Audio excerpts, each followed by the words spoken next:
नमस्कार, आपण पाहत आहात बहुजन हिताय न्यूज, जनसामान्यांचा बुलंद आवाज।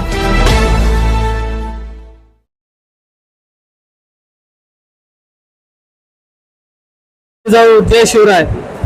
गेल्या 18 वर्षापासून अविरत समाजकार्य करणारे आमचे सुनील भाऊ कोटकर गेल्या 18 वर्षापूर्वी तेव्हा जे भेटले होते, तर आजपर्यंत आम्ही सोबत आहोत आणि सोबतच उन्हाळे पावसाळे हिवाळे सगळे बघून एकदम हलाखीच्या परिस्थितीत सुनील भाऊची परिस्थिती एकदम हलाखीची असतानाही त्यांच्या मनात जे समाज कार्याचं जे वेळ लागलेलं होतं, त्या वेळापायी ते आज इथपर्यंत पोहोचलेले आहे।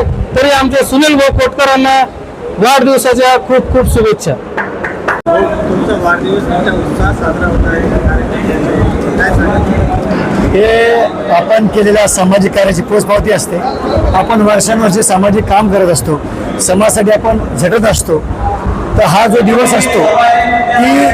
दिवस असतो तो दिवस म्हणजे आपण केलेल्या सामाजिक कार्याची पोचपावती असते आणि त्यामुळं सर्व समाजामध्ये प्रेम करतो।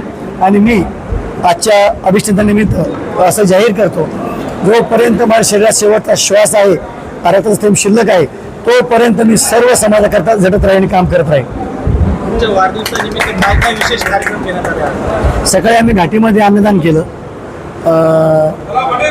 रक्तदान शिबिर घेतलं होतं, दुपारी वृक्षारोपण अशा अनेक कार्यक्रम राबवतो सकाळपासून, चारा वाटप असेल आणि आज हे शुभेच्छा स्वीकारण्याचे कार्यक्रम चालू आहेत शिवनेर लॉनमध्ये।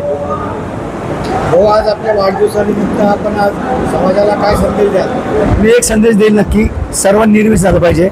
सध्या आजच्या तरुणांना सर्वात मोठी जर कीड लागली असेल आपल्या राज्याला, ती लागली व्यसनाची कीड लागलेली आहे।